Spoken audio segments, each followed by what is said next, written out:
अस्सलामुअलैकुम, आप देख रहे हैं समा। मैं हूं फवाज़ ज़ैदी और मैं हूं इरम ज़ईम। बुलेटिन का आगाज़ करेंगे अफसोसनाक खबर से। लाहौर के इलाके बरकी में गैस लीकेज के बाइस धमाका हुआ, जिससे 2 मकान ज़मीन बोस हो गए। हादसे में खातून और 4 बच्चे जाँ बहक, जबकि 12 अफराद जख्मी हो गए। वज़ीर आला पंजाब ने वाक़े की रिपोर्ट तलब कर ली है। जहांगीर खान की रिपोर्ट में आप भी देखिए।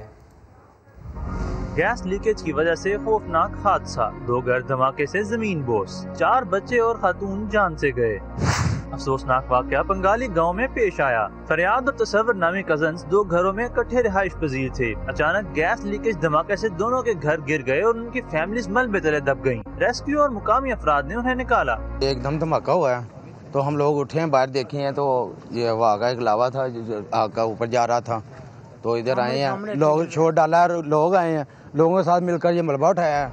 हादसे में 4 बच्चे और 1 खातून मौके पर ही जान बाग हो गई, जबकि 12 अफराद जख्मी भी हुए हैं। पुलिस ने वाक़े को महज हादसा करार दिया है। New hospital plus service hospital में एडमिट करवाया गया। 2 बच्चों की सर्विस में डेथ हुई और 2 की न्यू हॉस्पिटल में। एक बीबी जो थी उसकी मौका पे डेथ हो गई थी। जख्मी होने वाले अफराद को मुख्तलिफ अस्पतालों में मुंतकिल कर दिया गया है। वज़ीर आला पंजाब उस्मान बुज़दार का कहना है कि मकान में धमाके की वजूहात का तयन करके रिपोर्ट पेश की जाए। कैमरामैन नजर इकबाल के साथ जहांगीर खान, समान, लाहौर। बनू के इलाके दाऊद शाह में ज़ेर तामीर तहखाने की दीवार गिरने से मलबे तले दबकर 3 अफराद जाँ बहक और 3 जख्मी हो गए हैं। बात कर लेते हैं समा के नुमाइंदे खान ज़मीर से। खान, बताइएगा क्या कहते हैं रेस्क्यू ज़राए? ये ताना कैंट का इलाका है, पीपल दाऊद शाह। यहाँ पे एक ज़ेर तमीर मकान में तहाना तमीर किया जा रहा था। उस वक़्त उसका मालिक खमालिक और मजदूर काम में मसरूफ थे कि अचानक तहाने की एक दीवार गिर गई। तहाने की दीवार गिरने से 6 अफराद मलबे तले दब गए, जिसमें मालिक मकान मलिक शाह आलम खान जो तरीके इंसाफ का मकामी रहनुमा भी है और सदर डिस्ट्रिक्ट काउंसिल भी है। एक ये और उनका 9 साल बेटा अलियान और एक मजदूर मोहम्मद अली मौके पर जो है जहाँ बहाक हो गए। और 3 अफराद जख्मी भी हुए हैं जिन्हें अस्पताल मुंतकिल कर दिया गया है। बहुत शुक्रिया खान ज़मीर आपका। कराची के इलाके लियारी खड्डा मार्केट में होटल पर फायरिंग से एक शख्स जाँ बहक और दूसरा जख्मी हो गया। मजीद बता रहे हैं समा के नुमाइंदे शाहनवाज अली कादरी। देखिए, मैं इस वक्त लियारी खड्डा मार्केट में मौजूद हूँ, जहाँ आज सुबह एक फायरिंग का वाक़या पेश आया है। ये फायरिंग एक होटल पे की गई है। फायरिंग के नतीजे में एक शख्स जाँ बहक जबकि एक ज़ख्मी हुआ है। जाँ बहक होने वाले शख्स की शनाख्त जो है इरफानुल्लाह के नाम से की गई है। इरफानुल्लाह यहाँ पर पराठे लेने आया था और वो पराठे की लाइन में लगा हुआ था जब 2 मुलजिमान जो उन्होंने अपने चेहरे ढांपे हुए थे, उन्होंने 2 फायर किए, जिसके नतीजे में इरफानुल्लाह जाँ बहक हो गया। मुलजिमान की जानिब से यहाँ पर जो होटल मालिक का बेटा है अमानुल्लाह, उस पर भी फायर किया गया, जिससे वो ज़ख्मी हुआ है। मेरे कैमरामैन आपको एरिक आपको दिखाएंगे। ये वो होटल है जहाँ पे फायरिंग हुई है। उसके बाकी के बाद जो है यहाँ पर इसको जो हमारे पुलिस हुकाम है उनकी जानिब से ये बताया गया है कि इसको सील कर दिया गया है। जाए वक़्त से शवाहिद इकट्ठे किए जा रहे हैं। क्राइम सीन यूनिट भी यहाँ पर अब मौजूद है। पुलिस का ये कहना है कि जाए वक़्त से 2 MTs मिली हैं जो 30 बोर की हैं। वाक़या अब तक कुछ सामने नहीं आ सका है कि वजह क्या थी। 2 मुलजिमान की जानिब से सिर्फ ये कहा जा रहा था कि 2 होटल बंद करो, होटल बंद करो। उसके बाद उनकी जानिब से फायरिंग की गई। ना ही कोई भत्ते का शाखसाना लगता है। SSP सरफराज नवाज से हमारी बात हुई, कहते हैं कि वाक़या जो है ज़ाती दुश्मनी पर लगता है। वाक़े की मज़ीद तफ्तीश की जा रही है। तालीमी इदारे खुलेंगे या बंद रहेंगे, फैसला कुछ देर में हो जाएगा। NCOC का तालीमी इदारों से मुताल्लिक़ अहम इजलास जारी है। तालीमी इदारों को खोलने या ना खोलने से मुताल्लिक़ फ़ैसला किया जाएगा। इजलास में वज़राए तालीम, वज़राए सेहत और NCOC हुक्काम शरीक हैं। इजलास में इम्तहानात की सूरत हाल का भी जायज़ा लिया जाएगा। आपको बताएं कि NCOC का अहम इजलास जारी है। तालीमी इदारे खुलेंगे या बंद रहेंगे, फ़ैसला इसी इजलास में अब से कुछ देर बाद हो जाएगा। ये बड़ा अहम इजलास है NCOC का। तालीमी इदारों से मुताल्लिक़ अहम फ़ैसले इसमें किए जाने हैं। तालीमी इदारों को खोलना है या ना खोलना है, इससे मुताल्लिक़ फ़ैसला होगा। इजलास में आपको बता दें कि वज़राए तालीम शरीक हैं, वज़राए सेहत शरीक हैं और NCOC हुक्काम भी शरीक हैं। इजलास में इम्तहानात कब लिए जाने हैं, इम्तहानात की सूरत हाल का भी जायज़ा लिया जाएगा।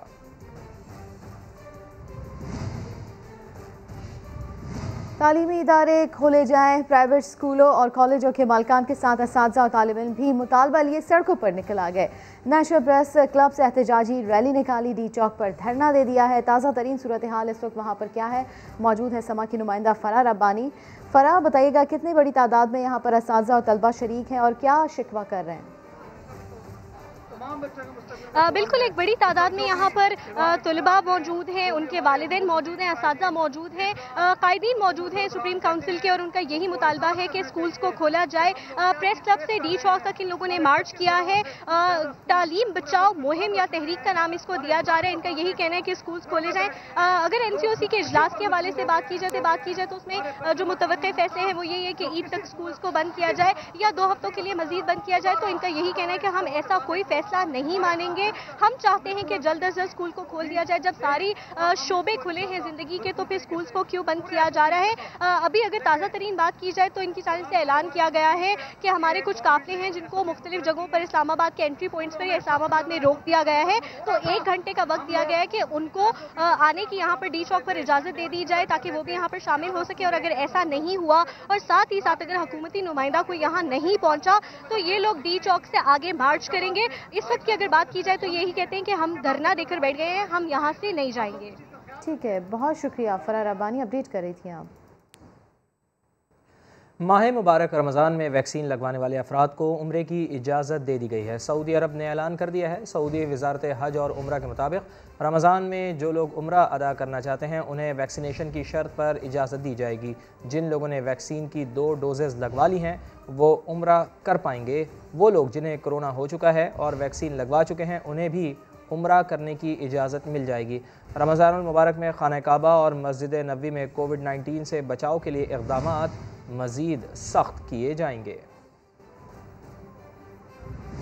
कुफर का निज़ाम चल सकता है मगर जुल्म का नहीं। इसका एक मुजाहिरा हर साल माह मुबारक की आमद पर होता है कि जब अमेरिका और यूरोपीय ममालिक में खाने पीने की चीज़ें सस्ती हो जाती हैं लेकिन पाकिस्तान में हर चीज़ महंगी कर दी जाती है। सवाब कमाने का महीना माल बनाने का महीना बनकर रह जाता है। माह मुबारक रमज़ानुल मुबारक की आमद है। लोग शॉपिंग मॉल्स और दुकानों का रुख कर रहे हैं, ज़रूरत से ज़ायद अशिया ख़रीद रहे हैं। डिमांड और सप्लाई बढ़ रही है और मुनाफाखोर मुँह मांगे दाम वसूल कर रहे हैं। क्या हो रहा है और क्या नहीं होना चाहिए, देख लेते हैं। रमज़ान आ रहा है, लोग बाजार जा रहे हैं, खूब सामान खरीद रहे हैं, ट्रॉलियां भर भर कर ले जा रहे हैं। जब समा मॉर्निंग शो टीम ने जानना चाहा, बड़े बुजुर्गों ने बताया कि इसका नुकसान क्या है। लोग जो है बेचैनी में ज़्यादा खरीदते हैं तो ज़ाहिर है सप्लाई डिमांड का चक्कर है। आप ये देखें कितने लोग जो हैं वो भर भर के और वो कर लेते हैं। ठीक है, उससे क्या इम्पैक्ट मिल रहा है? यही कि जब कम हो जाएगा, आपने 20 चीज़ें ले ली, आपको 10 की ज़रूरत है। जी हाँ, जब बुनियादी ज़रूरियात में इसराफ होने लगे यही होता है और फिर मुनाफाखोर महंगाई का तूफान ले आते हैं जो बिल्कुल हराम और गैर शरई है। अफसोस का मकाम है कि मुसलमान ईदैन की खुशियों के मौका पर रमज़ान के मुक़द्दस और मुबारक महीने के अंदर नाजायज़ मुनाफाखोरी और अशिया को महंगा करने के अंदर मुलव्वस होते हैं। ये इंतहाई गलत खिलाफ शरीयत रुझान है। कराची के होलसेल मार्केट जोड़िया बाजार से चीनी गायब हो गई। रमजान से कबल चीनी की खरीदारी के लिए आने वाले दुकानदार परेशान है। चीनी के नर्ख भी गैर मुस्तहकम नजर आते हैं। सैयद रिजवान आलम रिपोर्ट करेंगे। एक एक माफिया को हम पकड़ेंगे, इंशाल्लाह एक को नहीं छोड़ेंगे। शुगर माफिया के खिलाफ वजीर आजम इमरान खान तो डट गए, लेकिन माफिया भी कुछ कम ताकतवर नहीं। सट्टेबाजों, डीलरों और शुगर मिल्स मालकान के गठजोड़ पर हाथ डाला गया तो माफिया ने कराची की होलसेल मार्केट जूड़िया बाजार से चीनी ही गायब कर दी।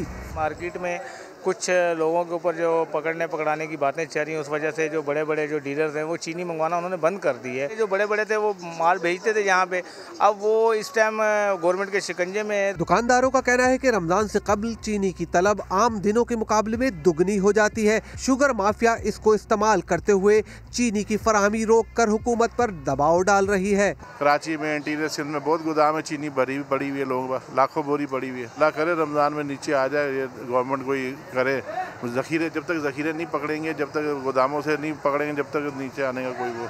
चीनी के दाम मसनूई तौर पर बढ़ाने वाले सट्टेबाज गिरफ्तारी के खौफ से फरार हैं और चीनी की सप्लाई चेन मुतासिर है। वफाकी हुकूमत तो शुगर माफिया के खिलाफ सख्त एक्शन कर रही है, लेकिन सिंध हुकूमत ने शुगर माफिया के खिलाफ अब तक कोई कार्रवाई नहीं की है, जबकि रमजान की आमद है। कैमरामैन मोहसिन अली के साथ सैयद रिजवान आलम, समा, कराची।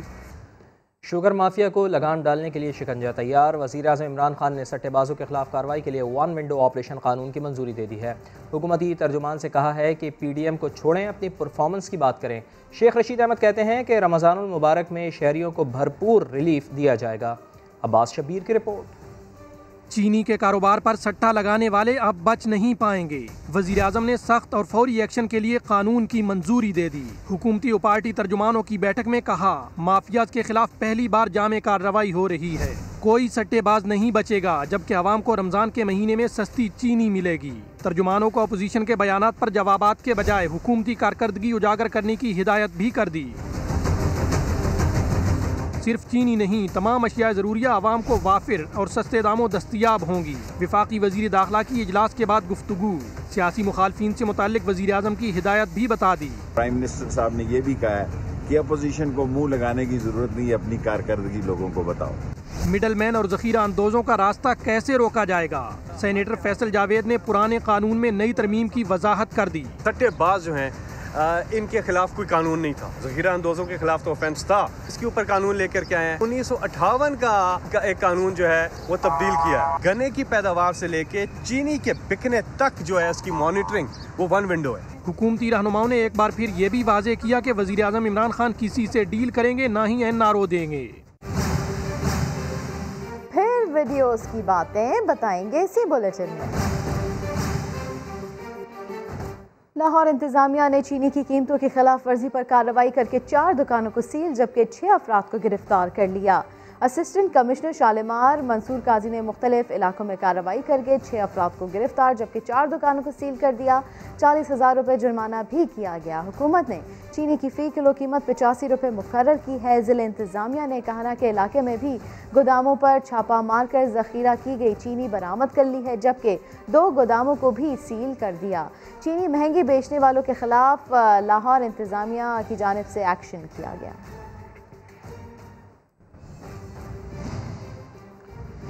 जनूबी पंजाब सेक्रेटेरिएट के इख्तियारात ख़त्म करने की साजिश करने वालों को नहीं छोड़ेंगे। पंजाब के वज़ीर बराए तवानाई अख्तर मलिक ने यकीन दिला दिया है। कहा, शुगर रिपोर्ट में सिर्फ जहांगीर खान तरीन को टारगेट नहीं किया गया। शेरवानियाँ सिलवाकर बैठने वाले कानों में तेल डालकर सो जाएं। वो समा से खुसूसी गुफ्तगू कर रहे थे। जहांगीर तरीन साहब, ये अभी रिपोर्ट जो चीनी वाली रिपोर्ट अभी आई है, जो सट्टेबाजों वाली है, तो ये मैं नहीं समझता हूँ कि उनको पर्सनली या पर्टिकुलरली टारगेट किया जा रहा है। ये तो जो कौम का पैसा इधर उधर कर रहे हैं या जो इलीगल काम कर रहे हैं, उनके लिए कोई जगह नहीं है पाकिस्तान में। इंशाल्लाह जब इमरान खान साहब का बड़ा क्लियर हेडेड बंदे हैं और वो जो करप्शन है उस पर भी आपको पता है कि ज़ीरो टॉलरेंस है। जहांगीर तरीन से करीब तरीन बंदा शायद खान साहब के करीब नहीं था। समग्र मायने मोहसिन बिलाल हमारे साथ मौजूद है। मोहसिन, आपने इंटरव्यू किया है अख्तर मलिक का, कुछ बातें हमने उनकी सुनवाई, और मजीद क्या कहना था उनका इस सिलसिले में? जी बिल्कुल, अख्तर मलिक का मजीद ये कहना था कि कुछ अनासर उस्मान बुज़दार के खिलाफ साजिशें कर रहे हैं और कुछ ने तो अपनी शेरवानियाँ वगैरह भी सलवा ली थी। जब वज़ीर आज़म इमरान खान ने उस्मान बुज़दार को 2 हफ्तों में 3 बार इस्लामाबाद तलब किया, लेकिन उनको मशवरा देते हैं कि अपने कानों में आप तेल डालें और शेरवानियाँ पैक करके किसी अलमारी में रख लें। 5 साल उस्मान बुज़दार कहीं नहीं जाने वाले। उसके अलावा जहांगीर तरीन के हवाले से उनका ये कहना था कि जहांगीर तरीन पर इमरान खान ने काफ़ी ज़्यादा एतमाद किया। जहाँ तक उनके जहाज़ को इस्तेमाल करने वाला मामला है, तो जब जहांगीर तरीन इमरान खान के करीब थे तो इमरान खान ने उन्हें अरकान तहरीक इंसाफ में लाने की जिम्मेदारी सौंपी थी और वज़ीर आज़म किसी को भी ये जिम्मेदारी सौंपते तो वह ऐसा तरीके से पूरी करता। जी बहुत शुक्रिया आपका मोहसिन। मुस्लिम लीग नून और पीपल्स पार्टी के दरमियान इख्तिलाफात बढ़कर तंज और तानों तक जा पहुंचे। बिलावल ने PDM को सियासी गुर सिखाने की कोशिश की तो एहसन इकबाल ने उन्हें सियासत में नौमौलूद करार दे दिया। बिलावल भुट्टो जरदारी साहब सियासत में नौमौलूद है। बात इतनी बिगड़ी कि अब खुल्लम खुल्ला ताने दिए जाने लगे। अभी उन्हें लंबा सफर करना है, इसलिए वो गुफ्तगू में एहतियात करें, ऐसी बात ना करें कि जिससे मुश्किलात खुद उनकी जमात के लिए भी पैदा हों। कहीं हमजा शहबाज को वजारत आला का उम्मीदवार बनाने का गुस्सा तो नहीं? कौन बनेगा पंजाब का वजीर आला? कायदे हिज़्ब-उल-खिलाफ पंजाब में हमजा शहबाज है, उनका हक बनता है। मरियम तो पहले ही पेशकश मुस्तरद कर चुकी हैं। आसिफ जरदारी साहब ने ये ऑफर की। सिलेक्टर्स ये चाहते थे कि पंजाब के अंदर तब्दीली आए, परवेज इलाही साहब को या किसी और को हम चीफ मिनिस्टर बना दें। मियां साहब ने इसका साफ इनकार कर दिया। शाहिद खाकान ने भी तंज करते हुए सेनेट की बेवफाई याद दिला दी। वज़ीर आला कौन बनाएंगे? पांच MPA के साथ, अगर वहाँ भी वो हुकूमती बेंच से MPA पकड़ के ले आए तो फिर क्या शायद ये काम हो जाए। लीगी रहनुमा पीपल्स पार्टी को लाख ताने दें, मगर बिलावल नून लीग पर ये कहकर भी चोट कर चुके हैं कि जिन लोगों ने गिलानी को नाअहल कराया, पीपल्स पार्टी ने उन्हीं से सेनेटर बनवा लिया। सियासत सिर्फ पीपल्स पार्टी को आती है। जरा सा पानी पी ले, लंबे लंबे सांस ले। जज अरशद मलिक की तरह चेयरमैन नैब को भी ब्लैकमेल किया जा रहा है। लीगी रहनुमा और साबिक वज़ीर आज़म शाहिद खाकान अब्बासी ने बड़ा दावा कर डाला है। कहा हुकूमत के पास जावेद इकबाल की कुछ वीडियोज़ हैं। एहतसाब का इदारा खुद काबिल एहतसाब हो गया है। रोज़वेल्ट होटल की मिल्कियत से मुताल्लिक़ भी सवालात उठा दिए। जज अरशद मलिक को ब्लैकमेल किया गया, चेयरमैन नैब को भी ब्लैकमेल किया जा रहा है। कल कौमी असम्बली में बात उठाई गई थी कि कोई वीडियोज़ हैं हुकूमत के पास, उसकी बुनियाद पे किसी खातून ने शिकायत की थी पोर्टल पर कि ये शख्स जो है इसने कुछ ऐसी नाजेबा हरकतें की हैं, तो उस मामले को दबा दिया गया। उसने शायद वार्निंग भी दी है 7 तारीख तक कि मैं एक्शन लूँगी। एहतसाब का इदारा खुद काबिल एहतसाब है। एक नए स्कैंडल का इजाफा हो रहा है। इसला जिस कंपनी के हक में हुआ था, उन्होंने इस पर लियन दिया है, यानी इसकी मलकियत जो है वो अब मशकूक हो चुकी है। हुकूमत वजाहत करे ये सारा मामला है क्या। ये कानूनी चारागुजोई नहीं है, ये एक इत्तेहाद है। उस इत्तेहाद के एक फैसले को तोड़ा गया, उस पर उस इत्तेहाद ने पूछा है कि ये बता दें कि आपने ये काम क्यों किया। ये उस इत्तेहाद का अंदरूनी मामला है। जाली अकाउंट्स केस की बात करते हैं। ओमनी ग्रुप के लाहौर में बेनामी प्लॉट्स मुंजमद कर दिए गए। इसी के ऊपर बात कर लेते हैं समा के नुमाइंदे सुहेल रशीद से। सुहेल, किन इलाकों में ये प्लॉट्स वाक़ हैं जिन्हें मुंजमद किया गया? जी देखें, ये मॉडल टाउन लाहौर में ब्लॉक C में है। प्लाट नंबर 86 और 97 जिन दोनों को मुंजमद किया गया है और नैब की जानिब से मौक़िफ़ ये इख्तियार किया गया कि ये दोनों प्लाट जो हैं एक बेनामी कंपनी थी अब्दुल गनी मजीद की, उसकी मलकियत है और इस कंपनी के नाम पर सिंध बैंक से जाली कर्ज जो है वो जारी करवाया जाता रहा। 300 मिलियन रुपए का कर्ज जारी करवाया गया था सिंध बैंक को, जो 25 अरब का कुल नुकसान पहुंचाने का रेफरेंस है। इसी केस में ये कार्रवाई की गई है। नैब की जानिब से प्लाट्स मुंजमद करने के बाद एहतसाब अदालत में दरखास्त दायर की गई थी, जिसकी तौसीक कर दी गई है आज एहतसाब अदालत की जानिब से। और अब ये बाकायदा ये जो प्रॉपर्टी थी और जो इस बेनामी कंपनी के शेयर थे उनको भी मुंजमद कर दिया गया है। लाहौर की ये प्रॉपर्टी जिसके बारे में एहतसाब अदालत ने अब फैसले की तौसीक कर दी है नैब की। बहुत शुक्रिया सुहेल रशीद आपका। तो अहम दौरा अहम पैगाम। रूसी वज़ीर ख़ारजा सरगई लारोफ आज पाकिस्तान आ रहे हैं। 9 साल बाद रूसी क़यादत का दौरा ताल्लुकात में बेहतरी की अलामत है, ऐसा कहना है वज़ीर ख़ारजा शाह महमूद कुरैशी का। अपने पैगाम में उन्होंने कहा, रूसी हम मनसब से गैस पाइपलाइन आगे बढ़ाने, अफ़गान अमन अमल और स्टील मिल्स की बहाली समेत अहम मामलात पर बातचीत होगी। रूस के वज़ीर ख़ारजा पाकिस्तान तशरीफ़ ला रहे हैं। रूस के साथ पाकिस्तान के ताल्लुकात एक नई रुख अख्तियार कर रहे हैं, बेहतरी आ रही है। जो गैस पाइपलाइन है, नॉर्थ साउथ गैस पाइपलाइन, उस पर बात हो रही है। दो तरफा तिजारत, इन्वेस्टमेंट्स की अपॉर्चुनिटीज़ हैं। स्टील मिल है उन्हें लगाई थी, अब उसकी रिवाइवल के लिए अगर इन्वेस्टमेंट हो जाए या और मौके हैं तो ये अच्छे इम्कानात पैदा हो रहे हैं। अफगानिस्तान की सिचुएशन, अफगानिस्तान में हम मिलकर एक दूसरे के साथ मशावरत कर रहे हैं। इनके हिंदुस्तान से ताल्लुकात है, वो दिल्ली से आ रहे हैं और उस पर हमारा एक अपना मौक़िफ़ है, अपना मौक़िफ़ पेश करेंगे। ये एक अहम दौरा है। वो वज़ीर आज़म पाकिस्तान से भी मिलेंगे और वो आर्मी चीफ जनरल बाजवा से भी मुलाकात करेंगे। आगे देखिए, ऑरेंज ट्रेन बच्चों की तफरीह पर चढ़ दौड़। बोलो लाहौर में आपको बताएंगे कि ऑरेंज लाइन मेट्रो ट्रेन तो चल पड़ी, लेकिन इसकी तामीर के लिए लगाई गई मशीनरी ने लाहौर के तारीखी चौबरजी क्रिकेट ग्राउंड क्वार्टर्स ग्राउंड्स को तबाह कर दिया है। 4 साल गुजर जाने के बाद भी मशीनरी और मलबा ग्राउंड से हटाया ना जा सका। बच्चे ग्राउंड में खेलने से महरूम हैं। वहीं के रिहायशी मोहम्मद अहमद सूरत हाल बता रहे हैं और हुकूमत से अपील कर रहे हैं।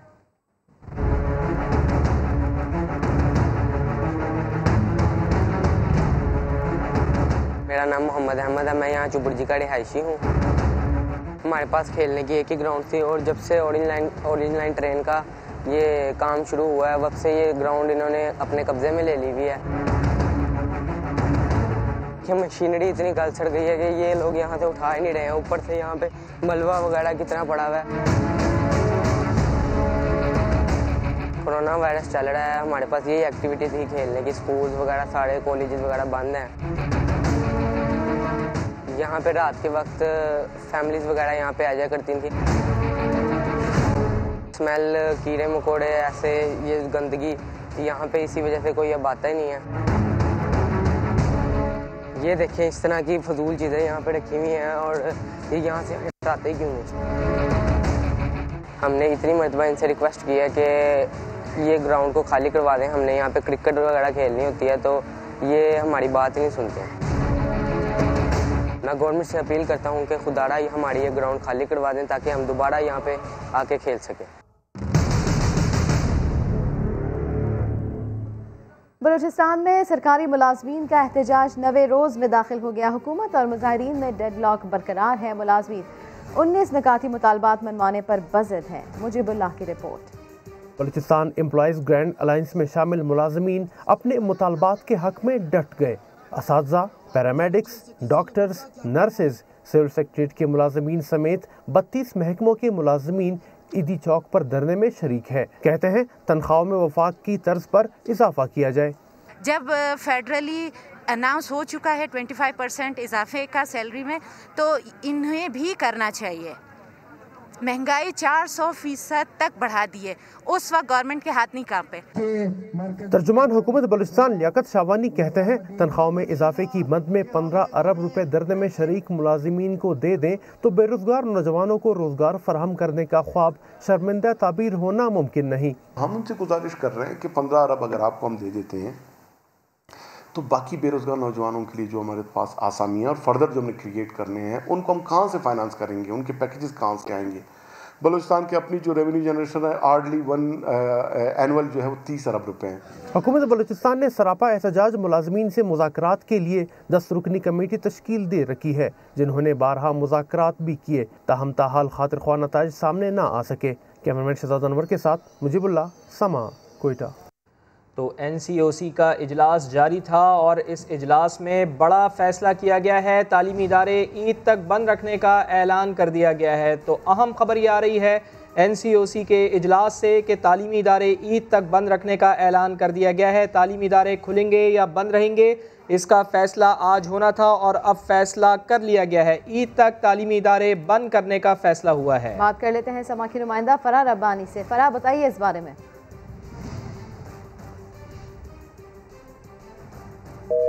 फराह रब्बानी से भी जानेंगे, लेकिन NCOC का बड़ा फैसला सामने आया है। पहली से 8वीं तक तालीमी इदारे ईद तक बंद रखने का ऐलान किया गया है।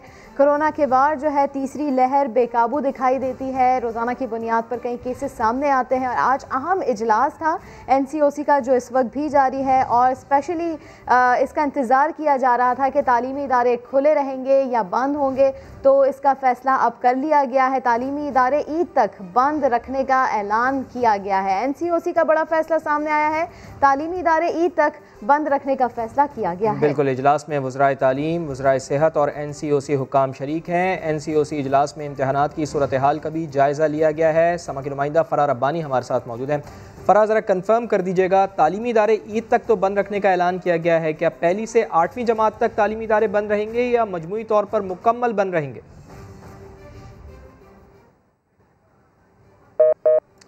फराह रब्बानी से रब्ता करने की कोशिश कर रहे हैं, लेकिन NCOC का बड़ा फैसला सामने आया है। इससे मुतालिक आपको आगाह कर रहे हैं कि तालीमी इदारे ईद तक बंद रखने का ऐलान कर दिया गया है और अभी इत्तलात आ रही हैं कि फ़ैसला पहली से 8वीं जमात तक के लिए किया गया है। इससे पहले आपको याद दिला दें कि वज़ीर तालीम सिंध सईद गनी ने सिंध में पहली से 8वीं जमात तक तालीमी इदारे पहले ही बंद कर दिए थे और उनका ये कहना था कि कोरोना की जो लहर है वो शिद्दत इख्तियार करती जा रही है। हम ये इंतज़ार नहीं करेंगे कि बच्चों को कोरोना हो और उसके बाद हम कोई फ़ैसला करें, और आज भी इसी तरीके का फ़ैसला देखने में आया है। तो ये तो मुल्क के हवाले से है, पूरे मुल्क की सतह पर यह फ़ैसला किया गया है। NCOC ने यह बड़ा फ़ैसला किया है कि तालीमी इदारे ईद तक बंद रखे जाएँ।